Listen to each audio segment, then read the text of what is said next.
Hello and welcome and thanks for tuning in. You're watching Gravitas with me, Priyanka Sharma. Here's our show for tonight.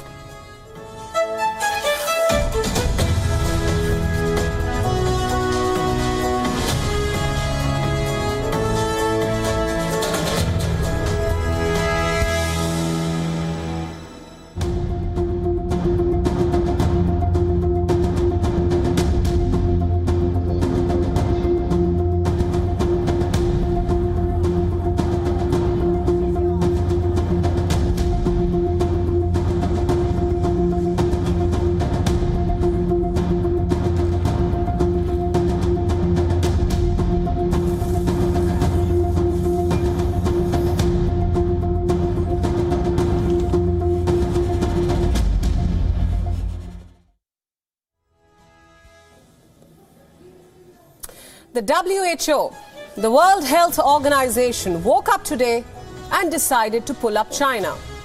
The global health body said that China was underreporting COVID deaths. Are you shocked? We're not. We've been saying this for weeks now on Gravitas. We've been telling you about China's cover-up of the Wuhan virus. What happened back in 2020 is happening all over again. So why is the WHO criticizing China now after years of being hand in glove with the dictator Xi Jinping? What are the WHO's true motives? We'll ask all these questions tonight and demand answers. Also on the show, we tell you about the mess in US politics as Republicans scramble to end an impasse over backing a new speaker. We'll tell you why you should care about this, especially if you're watching me right now from America. It's your time and money on the line. William attacked me in a fight over Meghan, claims Prince Harry. Why is a British royal who chose to walk away from the royal limelight airing his dirty laundry in public? More importantly, why should we care about this silly sibling feud? It's 2023. Why should we care about a crying prince?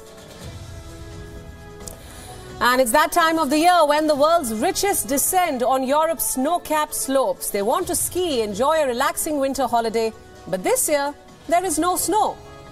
Instead, they're having to deal with winter heat. Climate change is now knocking on their mahogany doors as well. All this coming up on the show tonight.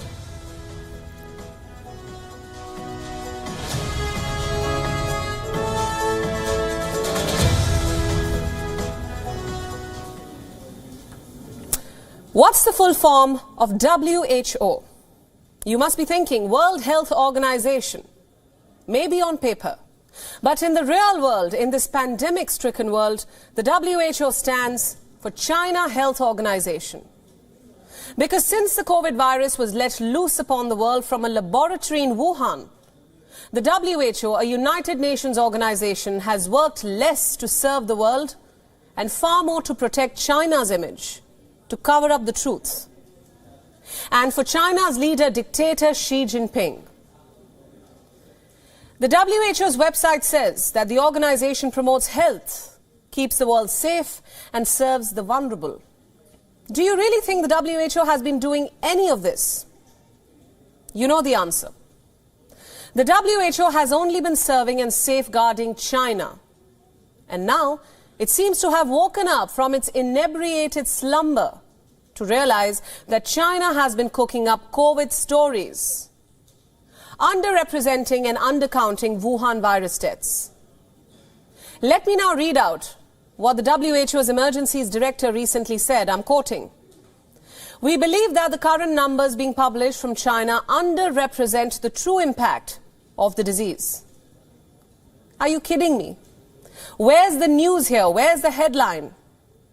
Haven't we known this since day one, since China began muzzling voices and kidnapping whistleblowers?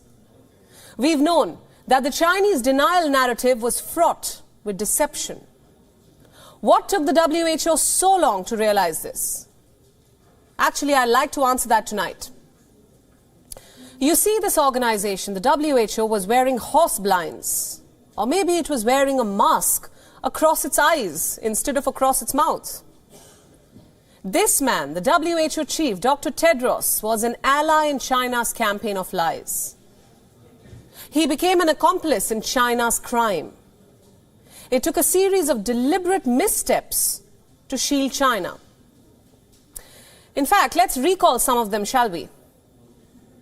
By the end of 2019, it was clear that all was not well in China, that the virus in Wuhan was not something the world should be taking lightly. But China began to spread a sequence of falsehoods. It began with a lie. What the virus does not jump from one person to another. All lies. The WHO was supposed to fact-check China. Guess what it did instead? The WHO endorsed the Chinese lie. Look at this now. Back then, Dr. Tedros and co. went a step further and downplayed the Wuhan virus. On the 11th of January back in 2020, the WHO told the world that there was no need to take any preventive measures. We've all paid the price for that now. I would like to read out this tweet for you. The WHO does not recommend any specific health measures for travelers to and from Wuhan, China. It is generally considered that entry screening offers little benefit while requiring considerable resources. It all seems like a bad joke. So I ask you, what is the role of the WHO again? To protect the world. To remind the world that precaution is better than cure. The body has been doing just the opposite. This tweet was from the 11th of January in 2020. On the 13th, a person in Thailand caught the Wuhan virus. It was the first reported case outside China. The virus had jumped borders, all under the WHO's watch, so-called careful watch. And by February 2020, the virus had reached Italy. We all know what happened then. The world was talking about the chain reaction, how carriers without symptoms could be spreading the virus. Do you remember what the WHO said back then? That it did not consider asymptomatic transmission a significant factor in the outbreak. Imagine that. In other words, let down your guards and go about your life as usual and let the virus infect you. That's what the WHO was advising.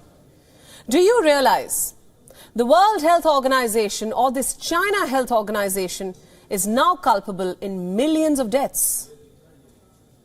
It had the audacity to scold countries, lecture countries for trying to safeguard their own. When India, the United States and Australia restricted travel from China, Dr. Tedros took the move rather personally. Why do I say that? Look at this statement.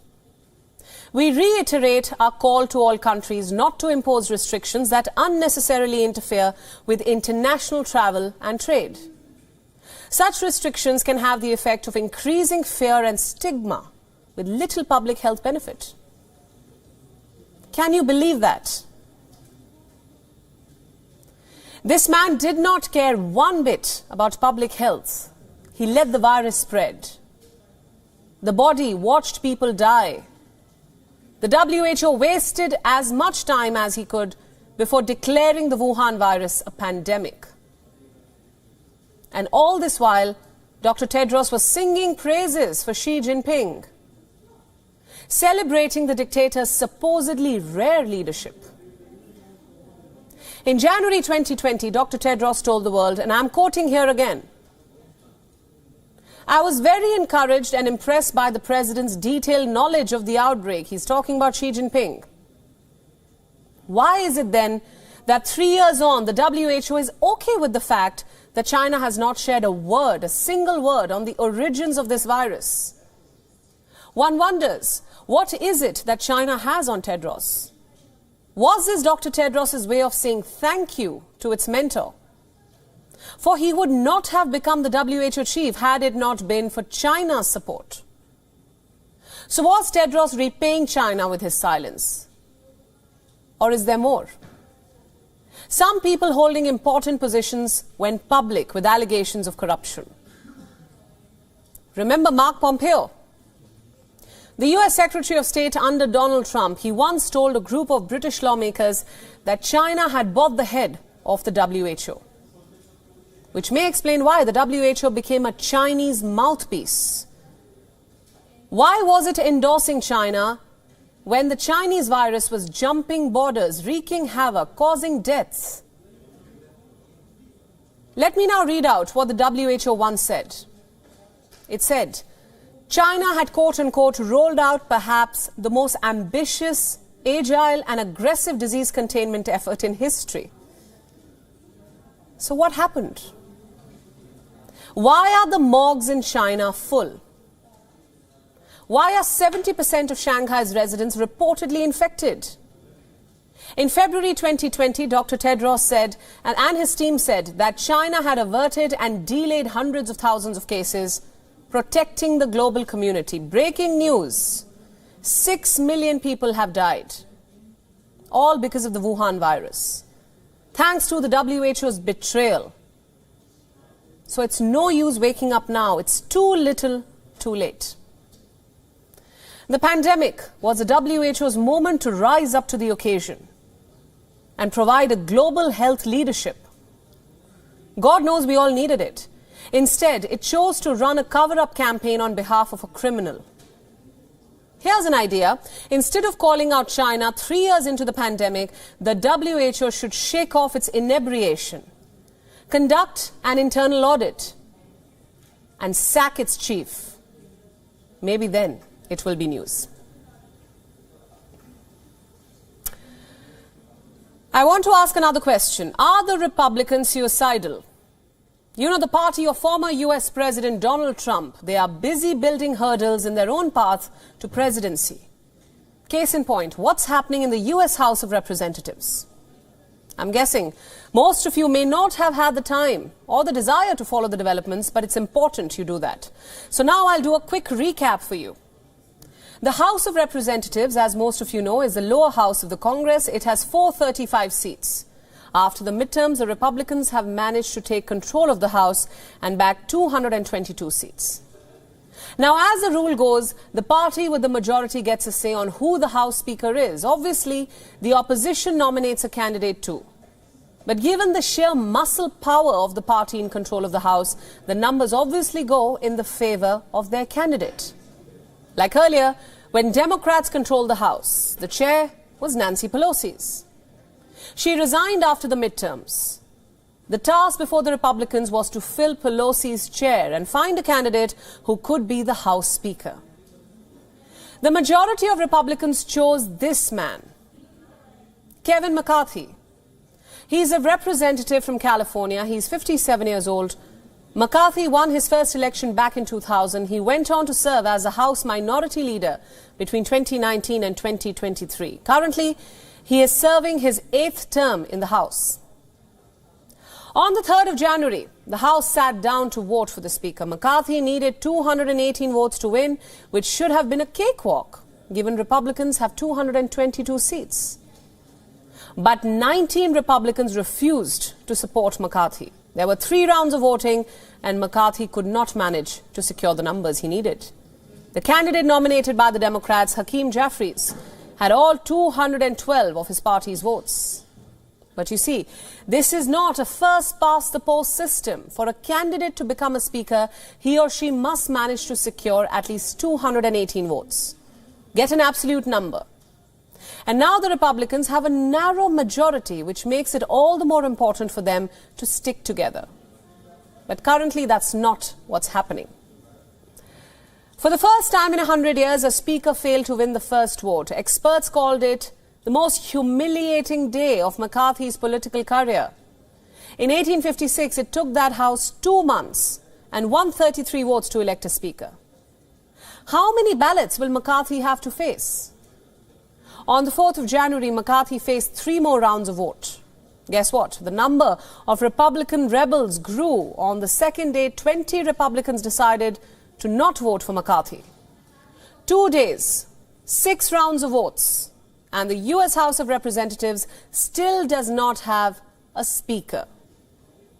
Guess who's having the last laugh? With regard to the fight over the speaker, excuse me, that's not my problem. I just think it's a little embarrassing it's taking so long in the way they're dealing with one another. And the rest of the world's looking. They're looking at, can we get our act together? So what's really happening? Why can't Republicans get their act together and decide on a speaker? That's supposed to be the most basic thing, right? Apparently not. This is a hostage situation and there are demands. Those not voting for McCarthy are standing with a long list. They want less government spending. They want to reduce the power of the speaker. You see, these rebels are hardliners. They are the election deniers. They want to spend less.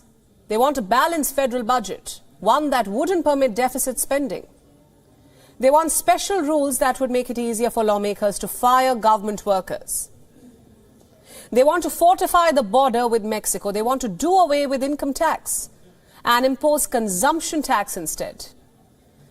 These are the same people that Donald Trump endorsed. But why should you care about any of this? I'll tell you. You should care because these men and women are wasting your time, wasting critical time. They have held hostage the proceedings of the House. Till the time you don't have a speaker, you can't swear in new members of the House. You can't table a bill, legislate. The Republicans went to polls promising to investigate Biden, take important decisions on pressing issues like the Ukraine war. 51% of Americans voted for Republicans to take control of the House, and this party has ensured that they let the voter down. The Democrats could not be happier. The Republicans have basically made the presidency easy for Democrats. Elections are just a year away, and the Republicans are washing their dirty laundry in public. Their deep divide is being broadcast live to the US and the world outside. And the message going out is that either the Republicans don't know how to govern or they simply don't want to. Let's move on now and talk about Benjamin Netanyahu. He's back on Israel's top seat. The country's most right-wing and religiously conservative coalition is in power. And only days after taking the helm, it has unveiled a controversial plan. Netanyahu's new justice minister wants to water down the Supreme Court's power. Yariv Levin, a confidant of Netanyahu, has been the biggest critic of Israel's Supreme Court for a long time. He has called for a series of sweeping changes. These changes are aimed at curbing the powers of the judiciary and giving the parliament absolute power. Now, what exactly are these changes? Let's understand. Levin says that lawmakers should be allowed to pass laws. This includes bills that the High Court has struck down and even those that have been deemed unconstitutional. The Justice Minister has laid out a law to empower Parliament. It would allow the Knesset to override the Supreme Court decisions. I repeat, override the Supreme Court's decisions with a simple majority. The Israeli Parliament has 120 seats. And according to Levin's proposition, if 61 lawmakers are on the same page, they can overturn the court's decision. And as if that wasn't enough, Levin also wants a say in the appointment of the Supreme Court judges. You see, in Israel, the Supreme Court judges are appointed and dismissed by a committee. This committee is formed by lawmakers and some justices, and Levin wants to give lawmakers a majority in this committee. Essentially give them the upper hand in making legal decisions. But why is he doing this? Is he simply power hungry? Or is Netanyahu pulling the strings to save face?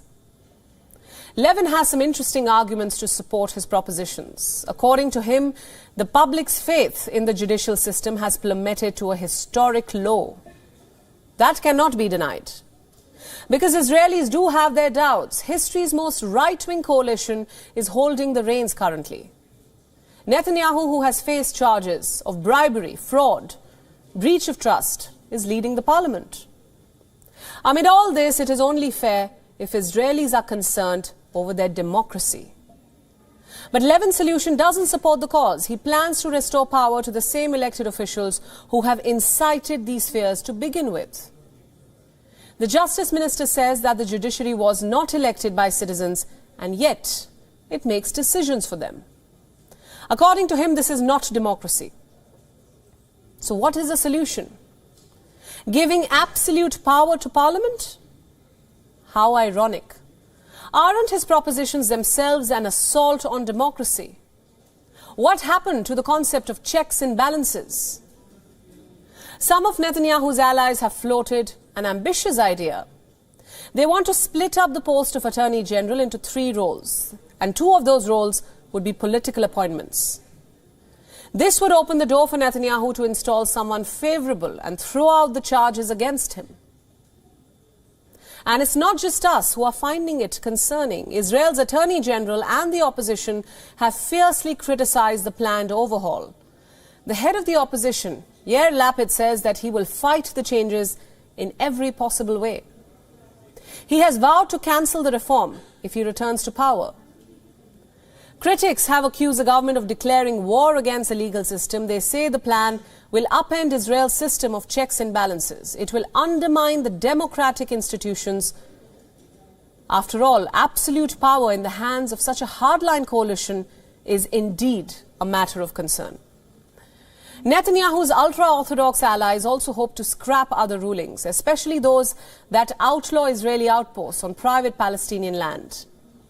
And if Levin's proposed override law is passed, the ruling coalition would have all the freedom to do that. Makes you wonder, are these reforms going to bail out Netanyahu? A long-delayed felony corruption case looms on the premier's head. If convicted, he could be sentenced to several years in prison. Ever since Netanyahu got indicted, he has campaigned against the justice system. He denies all the charges that he faces. He calls himself a victim of a witch hunt, which has been orchestrated by a hostile media, police and prosecutors. After coming to power, Netanyahu said he will not use his authority to influence his trial. But his coalition partners are signalling a different plan. They have gone so far as to say they would legalize the crimes Netanyahu has committed. And now one of his allies is planning to change the entire judicial system. To what length will the administration go to protect Netanyahu? To keep him out of jail? Is the Supreme Court being stripped of its power so that Netanyahu can go scot-free?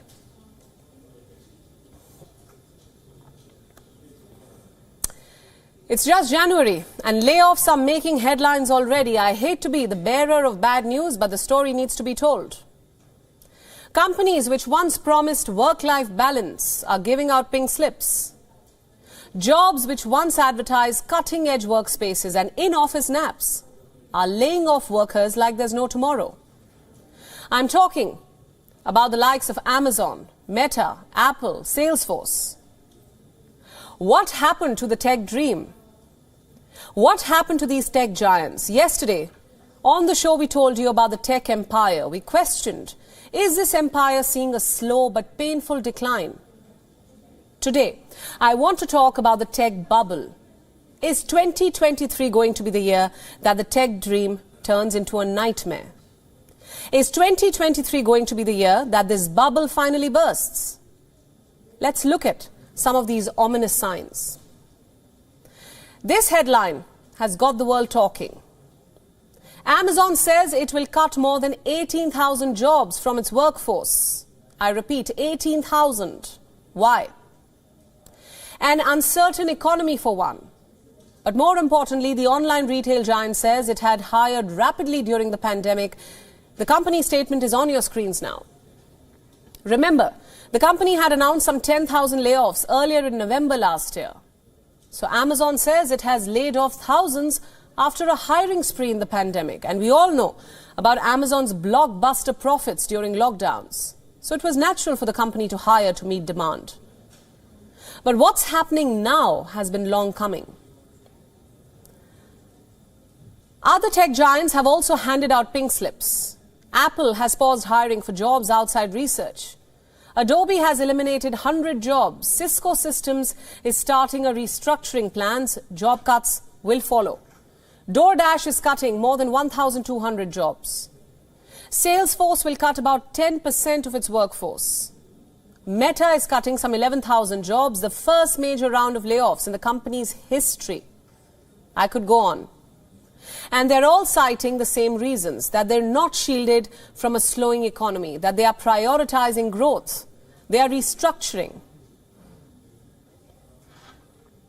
For nearly a decade, Silicon Valley has enjoyed a bull run. Big offices, bigger paychecks, a relaxed work atmosphere. There was something almost cool about working for a tech giant. But now, this dream has crashed. And it's a stark reminder that the economy's boom and bust cycle has two elements. Let me explain. Let's go back to the lockdown days. The tech sector became a rare success story in all the doom and gloom. Tech companies drove businesses from door-to-door delivery, work-from-home apps, to video conferencing. Big tech was having its big moment.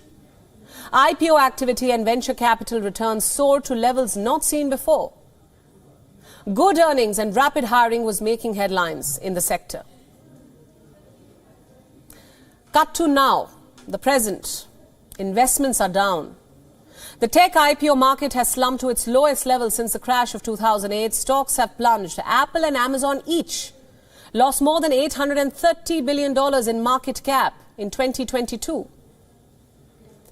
2022 became the year that big tech stocks fell from glory. Meta plunged 64%, Netflix declined 51%, and fears of recession are everywhere. Mass layoffs are now a routine affair. But let me ask you a question. Is there something intrinsically flawed in how these companies have operated? Why do I say that? Most of these famous founders have prioritized value creation over profitability. Be it Meta or Twitter, they have enjoyed a successful run by selling aspiration, an intangible idea. They have prioritized notional wealth over real wealth, which is why in recent years there's been a big halo around tech startups. These companies have excelled at rapidly growing revenues without delivering enough profit. But that's not sustainable, especially when the going gets tough. Most of these companies have gone from a stakeholder management to a stockholder management. What do I mean by that?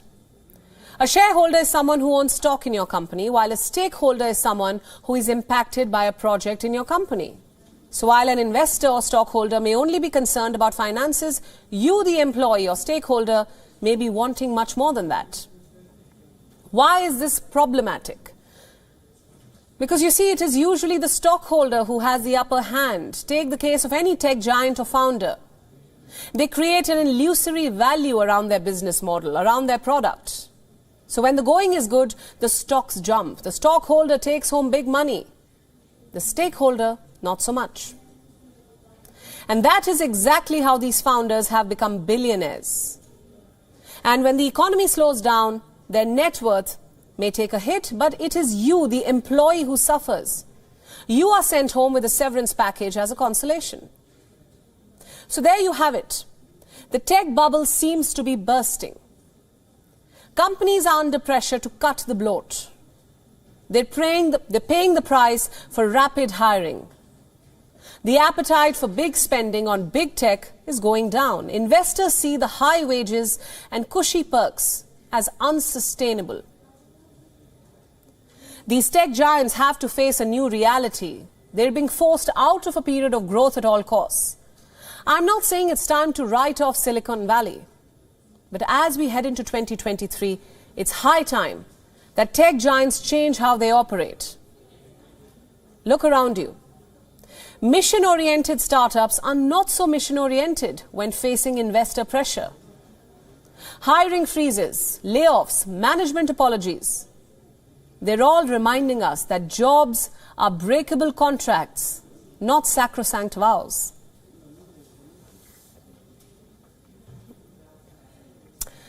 Let's now turn our focus to the Vatican, where former Pope Benedict was laid to rest earlier today. It was the first time in modern history that a pontiff was buried by another.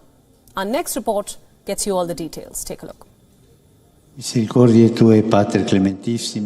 Gracious Father, we commend to your mercy Pope Emeritus Benedict, whom you made successor of Peter and shepherd of the Church. This was the first time in modern history that a pontiff was burying his predecessor. This was Pope Francis bidding farewell to former Pope Benedict. in front of thousands of mourners. Benedict passed away on the 31st of December. He was 95 years old and had been keeping unwell for many years. In 2013, Benedict became the first pope in 600 years to resign. The first since Gregory XII in 1415.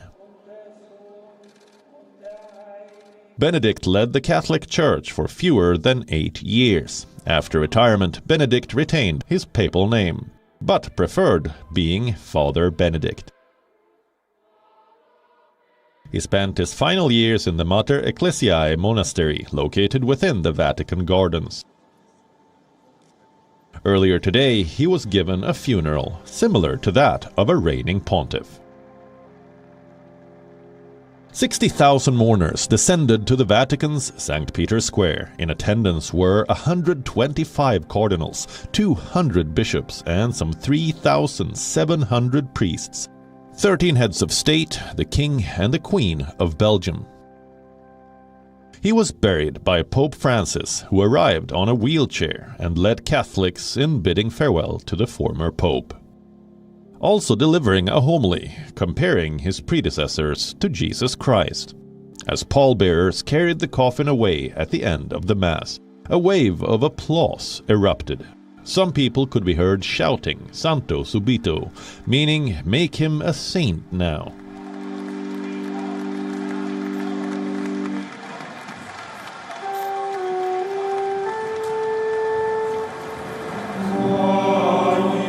Three of the last 5 popes have been made saints, but only a third of all pontiffs have been canonized in the last 2,000 years.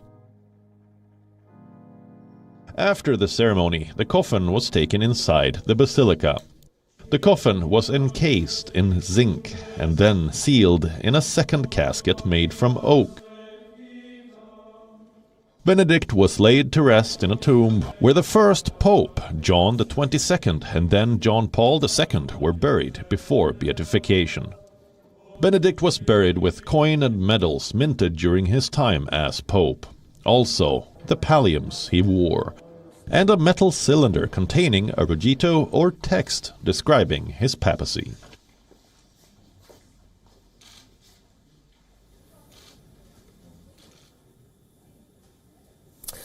Do you fight with your siblings? The answer is probably yes. Does the fight make it to the front page of a national daily? The answer is probably no. That's because you're not a British royal. The royals are in the headlines yet again after the 6-part bombshell series Harry and Meghan.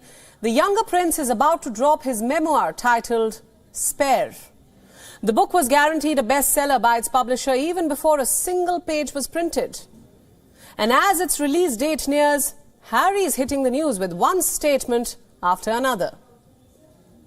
This time, he has accused his elder brother, Prince William, of violence.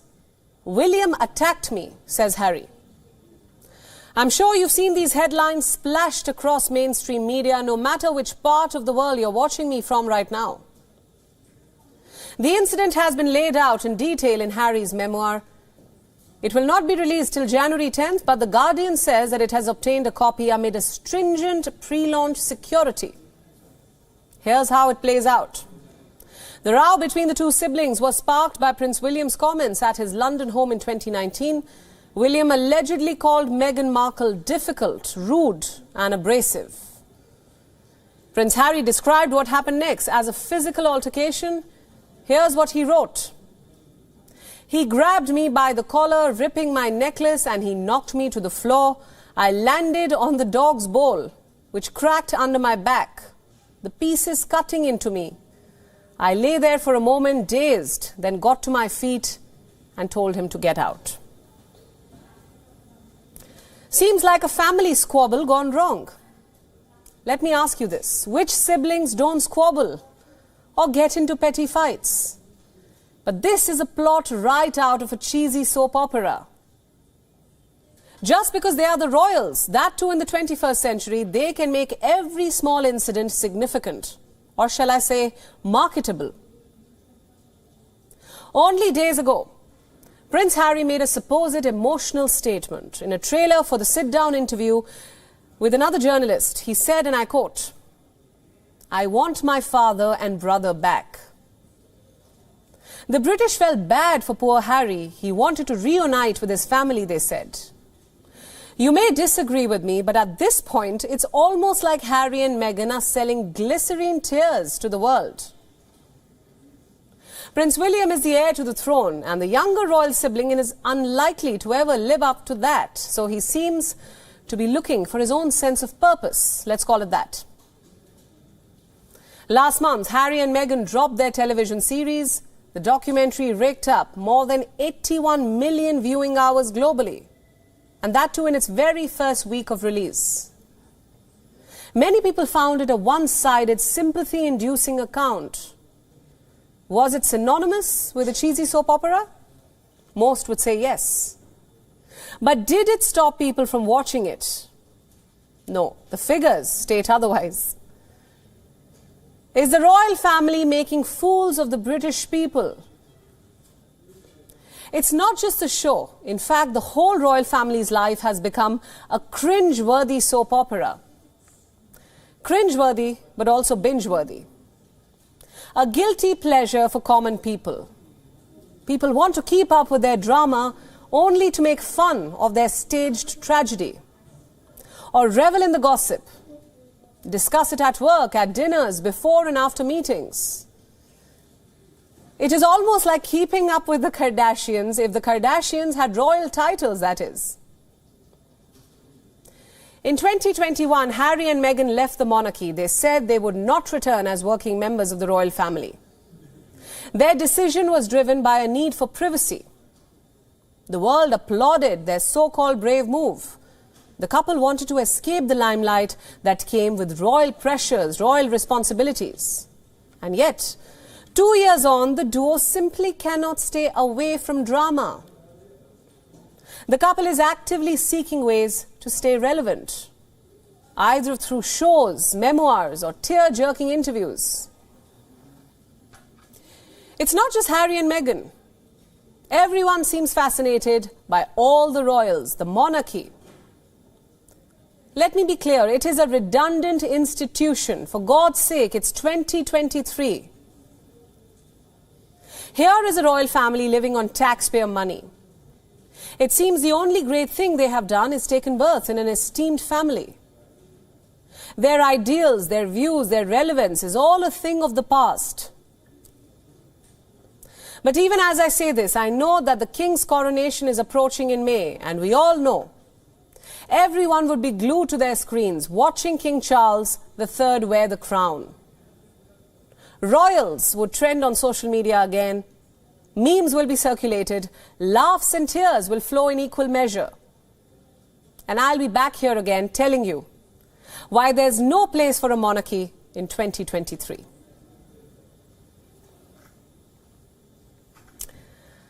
Let's move on. American football. It's more than just a game in the United States. It ranks high in emotion. It is a source of entertainment. The world knows about Americans' love for the Super Bowl, their tradition to go on the pitch on the 4th of July. But there's another side to this game. Rough housing on the field is the norm. Players often get a little too competitive. Rage and borderline violence is a usual spectacle, and many players have fallen prey to that. Demar Hamlin is the most recent example. He is currently in the hospital in critical condition. The 24-year-old Buffalo Bills player fell to the ground after colliding with an opponent during an NFL game. He was given CPR and hauled to the hospital. Medics confirmed he had gone into cardiac arrest. His heart had stopped beating properly. It was unable to pump blood. Why? What was the reason? What happened? One possibility is the blunt trauma from the collision on the pitch. In this rare scenario, the direct hit to the chest might have triggered the cardiac arrest, by making Hamlin's heart go into an abnormal, life-threatening rhythm. Another possibility is major structural injury. The forceful blow might have damaged his heart. It is not yet known what kind of internal injuries Hamlin sustained, but whatever happened was enough to give him a cardiac arrest, and that too at such a young age. It might seem unusual for young, healthy people to experience heart problems, but let me clarify one thing. There are important differences between a heart attack and a cardiac arrest. Heart attacks are generally associated with older people. They are caused by blockages in the arteries and depend on your lifestyle, be it smoking, diet, other habits. But cardiac arrests, on the other hand, occur when the heart's electrical system dysfunctions. These heart rhythm malfunctions are often genetically inherited and can be seen in young people who appear otherwise healthy. But they can be triggered by external trauma, like in the case of Hamlin. So what gives? A player is in life-threatening situations, for God's sake, for the sake of sports, for the sake of spectators, banking on him to bring home a win. Where do we draw the line? How far is too far? Should players really be putting their lives on the line to entertain others, for the love of sport? And this is not the first time this has happened. The problem runs much deeper and has surfaced time and again. Take the case of Christian Eriksen. In the 2020 UEFA Euros, the Danish midfielder collapsed on field. This was during Denmark's opening match against Finland.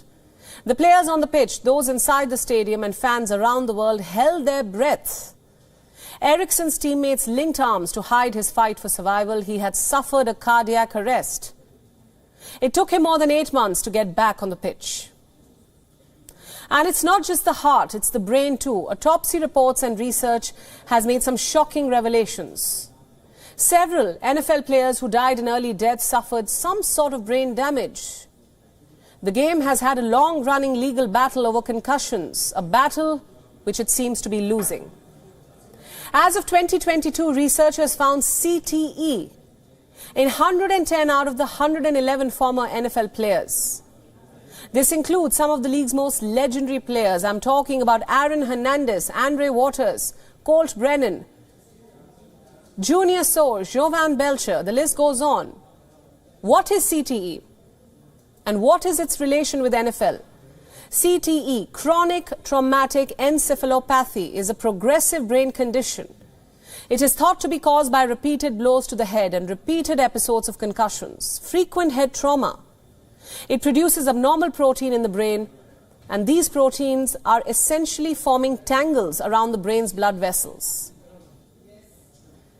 We've told you the figures. 110 out of 111 NFL players were plagued by this disorder. The percentage is staggering. It forces us all to think. All those hits the players take on the field, all the dives they make, the collisions they sustain, they come at a hefty price. And for what? For fame? For winning a game? To entertain the spectators? And these are just the cases that have been identified. These are the number of other traumas that players experience which simply go unnoticed. The persistent injuries, the fatigue of overtraining, the insane diets, the mental and emotional pressure to win. So I ask, is it really worth it? How much is too much and who makes that decision? I want you to think about that. Before I end the show, I want to ask you, what are your plans for the winter? Are you planning to jet set to Europe for a glimpse of those majestic slopes? For those snow-capped Alps? You could also be headed to an expansive ski resort. Well, you're in for a rude shock. Europe's expansive ski slopes are shutting down. Why? Because one crucial ingredient is missing this winter: snow. A few years ago, this was what ski season in Europe looked like. Just look at it. Snow-clad peaks, postcard views, a peak of green amid vast patches of white. The Richie-rich descended on Europe in big numbers, clad in their expensive ski suits, armed with their boots and snowboards. From Chloe, Balmain, Dior to Fendi, brands were flaunted across ski slopes.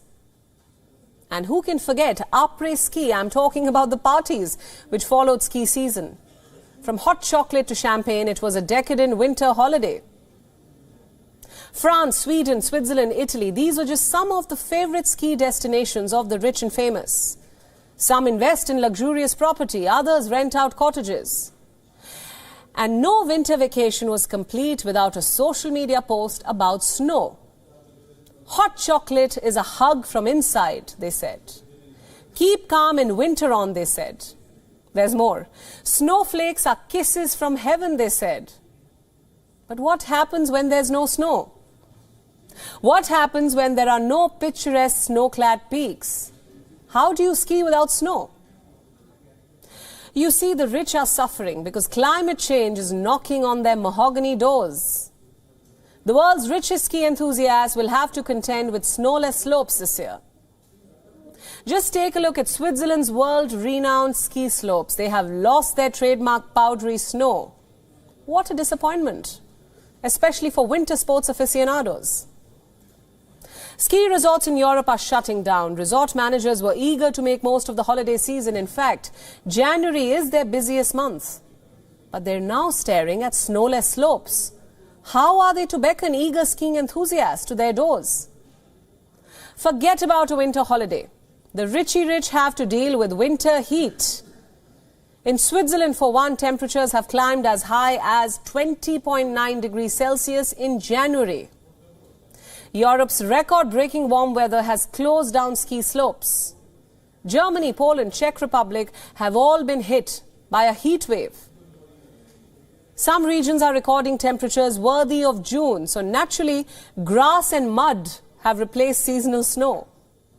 Some resorts are opening summer trails to woo tourists. I repeat, summer trails in January. Others are putting out artificial snow to create a semblance of winter. The irony is not lost on me. The reason is climate change, global warming. And Switzerland, home to some of the most plush ski resorts, is warming at about twice the global average rate. And so, the Richie-rich are worried. Not because climate change is now snarling at their doors, because their holiday calendar has suffered a huge blow. Here they thought they would be indulging in playful snow fights in their designer outfits, and they're having to make do with a few patches of snow in between mud and grass. They're wondering, should they even be teaching their kids how to ski? They're heartbroken at the sight of no snow. But then, of course, there are those who have that fighting spirit. They say, so what if the climate is changing? So what if natural disasters and extreme weather are the new normal? So what if there is no real snow to write home about? There's still artificial snow. A little global warming isn't going to dampen their spirits. While the lack of snow in the coldest parts of the world should raise an alarm for most of us, it should remind all of us of the dire consequences of climate change. It should motivate us to make changes in our lifestyle. It should prompt governments to act now. But for the affluent, climate change is a minor inconvenience, a snag in their otherwise well-planned holiday. So for all you know, the Richie-rich could be heading to the desert for artificial snow. Dubai, Beijing, the world is their playground. And with that, it's time now to take a look at what else is happening around the world in Gravitas Global Headlines. Russian President Vladimir Putin tells Turkish leader Recep Tayyip Erdogan that he is open to dialogue with Ukraine if Kyiv accepts territories occupied by Moscow as Russian. China and Philippines vow peaceful handling of maritime disputes. This after talks between Xi Jinping and Ferdinand Marcos Jr. The sides have been at odds over the South China Sea. Iran announces the closure of a Tehran-based French research institute in protest against cartoons of its supreme leader Ayatollah Ali Khamenei, published by French weekly Charlie Hebdo. U.S. social media giant Meta slapped with a $413 million fine for breaching EU personal data laws on Facebook and Instagram. Ireland's data regulator says Meta breached its obligation in relation to transparency. Train services across England paralysed as 15 rail operating companies go on strike. Government likely to introduce a strong anti-strike legislation this week. Pakistan government is ready to engage with Tehreek-e-Taliban Pakistan if the terror group surrenders to the constitution, says Pakistan Interior Minister, after a spate of terror attacks rock Pakistan. Iran frees top actor Taraneh Alidosti, who was jailed for criticizing the crackdown on anti-government protests. Reports citing her lawyer say she has been released on bail. The UK's average temperature exceeded 10 degrees Celsius last year for the first time since records began, a once-in-500 years event without man-made climate change. Pakistan are staring at defeat in the second test against New Zealand in Karachi. The Kiwis declared their second innings on 277 for 5, and the hosts lost 2 wickets without scoring a single run, beginning their chase of 319 in disastrous fashion. Napoli's unbeaten start to the season in the Italian Serie A has come to an end. Veteran striker Edin Dzeko's goal gave Inter Milan a 1-0 victory at the San Siro and kept the race for the Scudetto alive. Napoli are now only 5 points ahead of champions AC Milan. And that's a wrap on the show, leaving you as always with Gravitas images. Thanks for watching. If nobody help me,